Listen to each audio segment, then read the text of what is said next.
Well, we have reached, again, I looked at it and I said, wow, we're at Shelach again. But our Torah portion is Shelach Lecha, which starts in Bamidbar 13. And we're going to, there is so much in Shelach. This Torah portion talks about the spies and going into the promised land and what they saw and coming out and giving the evil report. It talks about Elohim telling the people that they're not going to go in and that they're going to have to turn, make a U-turn and go back into the wilderness. And it discusses the children of Israel rebelling against that.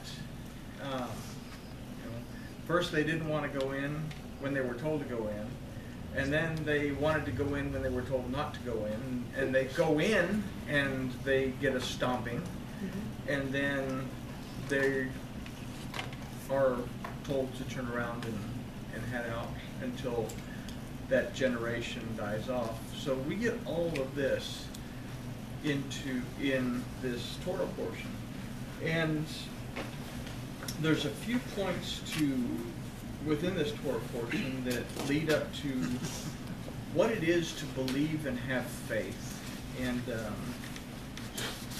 so this parsha is full of fruit that we can just read. And we're barely going to just touch the surface on it in this Torah portion. We ended up with 6 pages. I was at 8 pages when I talked to Trina last, and I narrowed it down a little bit, so because we were going into 9, 10, 11 pages. So we'll have a chit-chat with our Elohim, and then we'll take a look at this Torah portion. So, Heavenly Father, we thank you for this opportunity to study your word.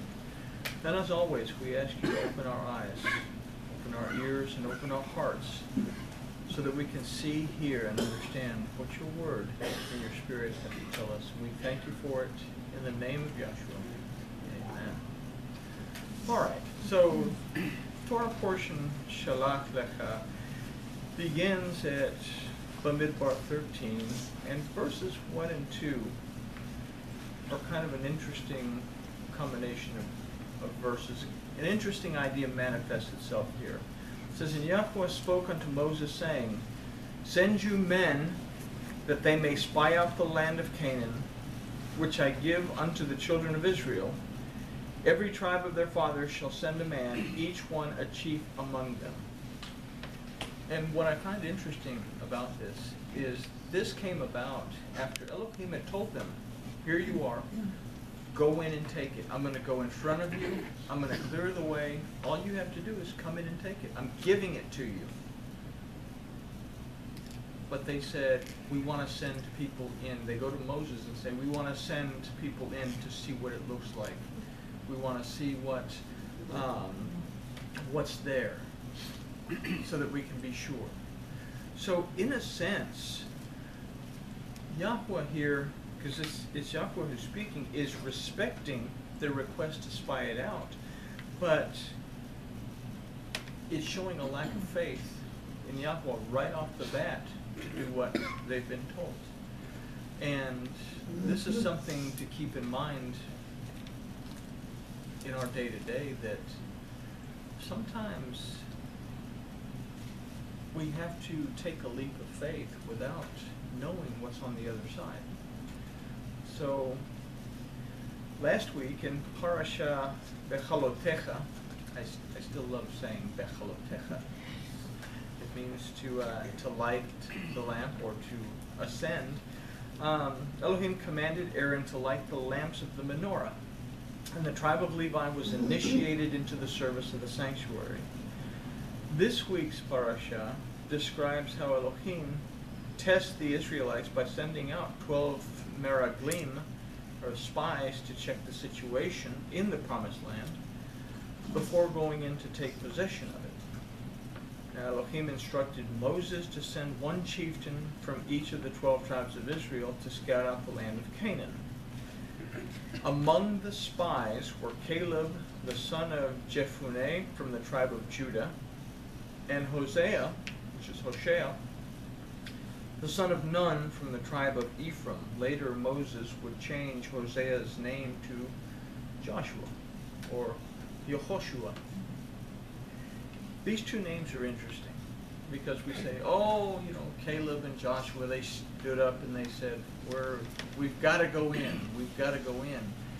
But Caleb and Joshua teach us a little bit more about what it is to enter into the promised land, or what it is actually to do the work or listen to the word of Elohim, even to follow his commandments, because Caleb is a name that means dog, but it comes from a similar root that actually means and represents idolatry and pagan falsehoods. So we have Caleb represents idolatry and pagan falsehoods. Hosea means the restoration, redemption, and deliverance. And when we add Yehu to it, and we have Joshua or Yehoshua, then we have the restoration, redemption, and deliverance that comes from Yahweh. So our first consideration in this Torah portion is to see what motivates us to move forward. Said both Caleb and Joshua were excited. They wanted to go in. Caleb was the first to say, let's go. Elohim has given it to us. So they would try to convince the children of Israel to enter the promised land. So we ask ourselves this question: am I led by deception to destruction, or am I led by Yahweh to restoration, redemption, and deliverance from that destruction? The promised land is based on the word of Yahweh Elohim. The promised land is based on the word of Yahweh Elohim, and not on the thought-up dogma and doctrines, or even tachanot and decrees of the rabbis and the church fathers. We have 1,700 years of dogma. We have 1,700 years of tachanot that have basically undermined Torah, and we were discussing it earlier today with our ideas of Talmud versus Torah. But we have the same thing in catechism versus the Bible. And we say, well, that's catechism's all that Catholic stuff, without recognizing that many, the majority of Protestant beliefs came from and are still linked to that catechism of the Roman Catholic Church. So we see here Caleb, which is the direction that we move into the promised land based on the rabbis and the church fathers and their decrees, their dogma. And we see Yeshua, Yahoshua, that we enter into the promised land according to the word of our Elohim, and that only through the word of our Elohim is there found restoration, redemption, and deliverance from whatever it is that we need to be delivered from. So that's something that we learn in this Torah portion, that if we don't look a little deeper, we simply say, oh, well, you know, Caleb is a hero just like Joshua was. And in the stories throughout Tanakh, he is. But the idea that's hidden under it is telling us, pay attention to what you believe. We need to know why we believe what we believe, and not just simply take it. So, when Moses sent out the spies, it was the season of the first ripe grapes. They were not to go, or they were to go in with courage and bring back a sample of the fruit of the land. They were also to assess the characteristics of the inhabitants, the fortifications of the cities, and the existence of any trees.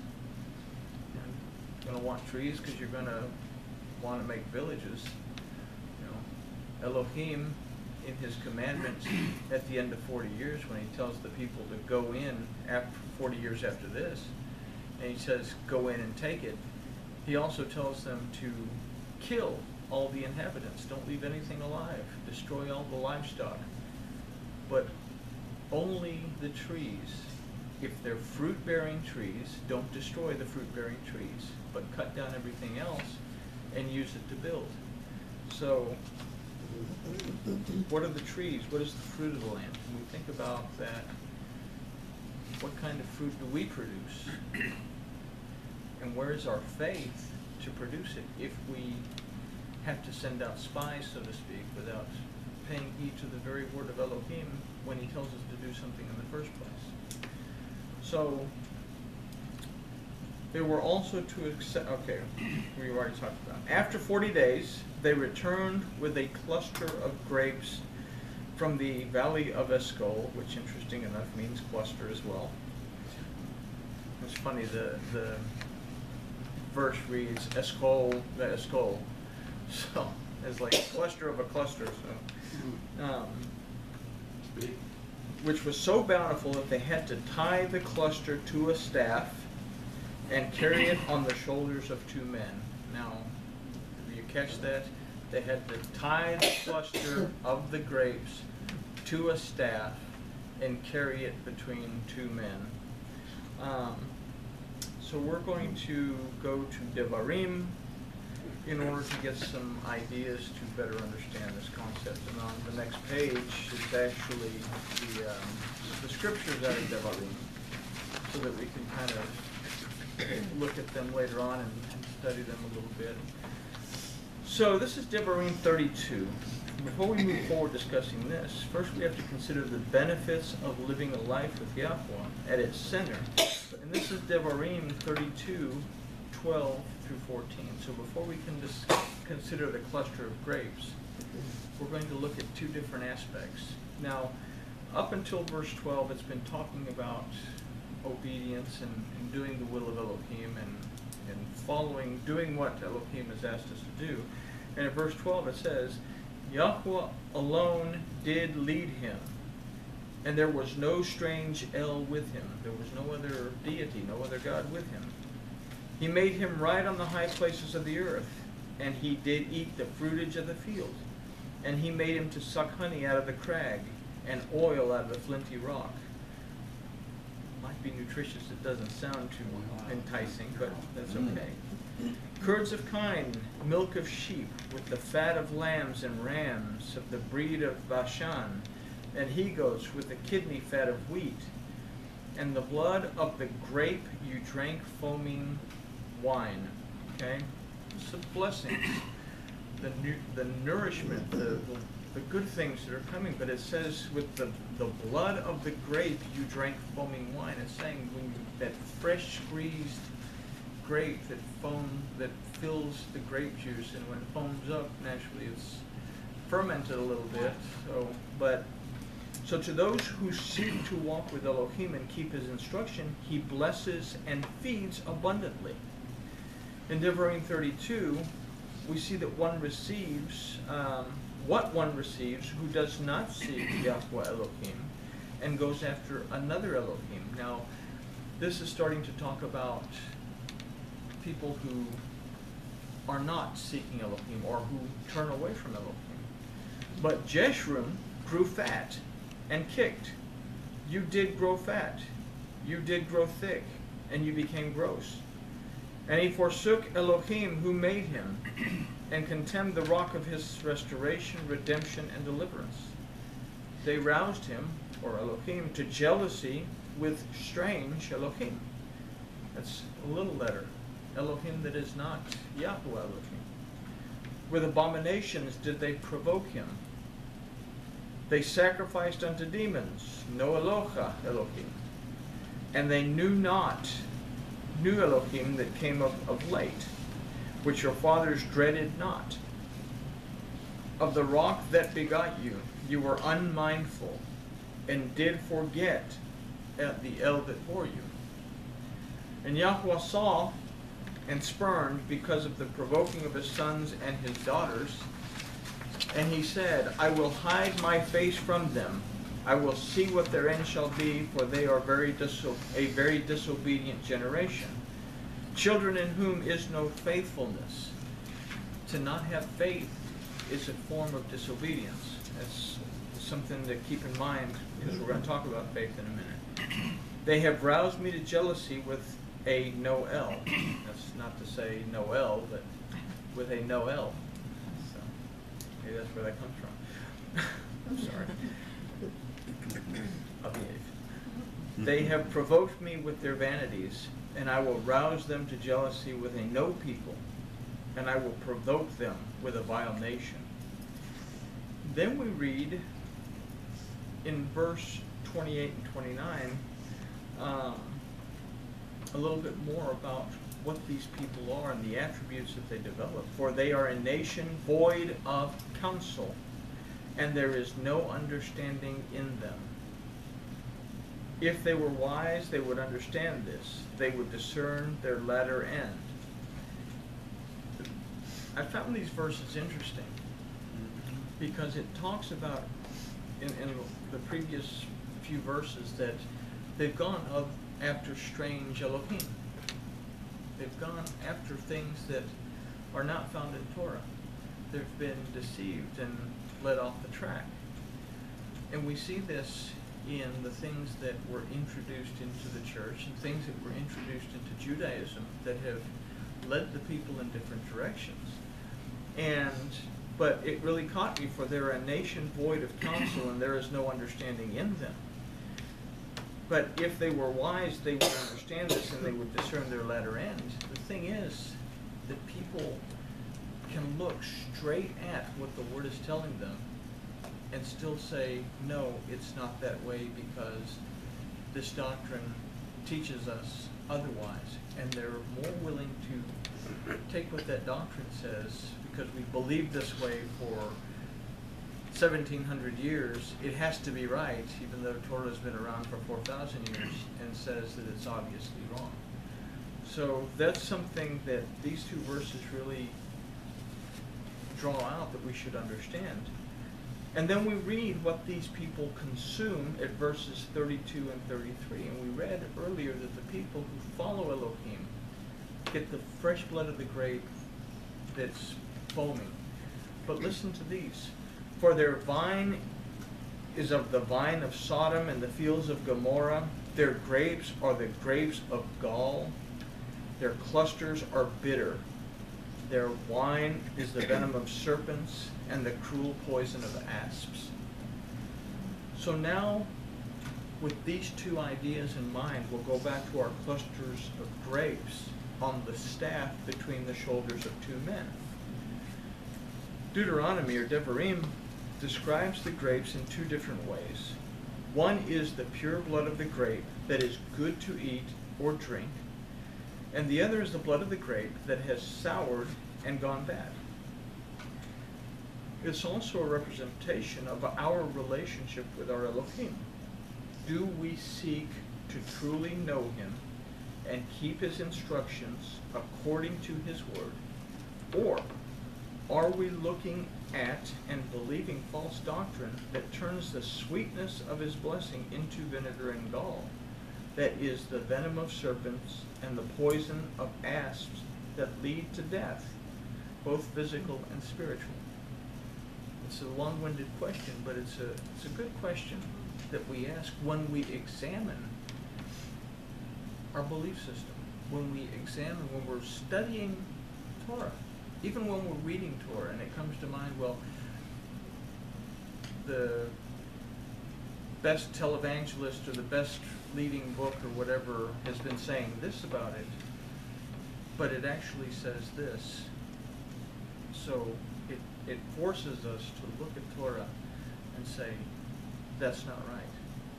Instead of being sucked into every best-selling book that comes out, and there's a lot of them, and used to go without a month passing by that someone would come up, what do you think about the new book of such and so, or the new book, The Mystery of This, or The Secrets of That? And I'm saying, well, what does Torah have to say? And this is the question. This is a good question to put in our inventory of questions when we study the Word. Because in this verse, we see the tet, in that it is our choice to seek a relationship with Yahweh Elohim through His Word, or seek a relationship with the Satan and this world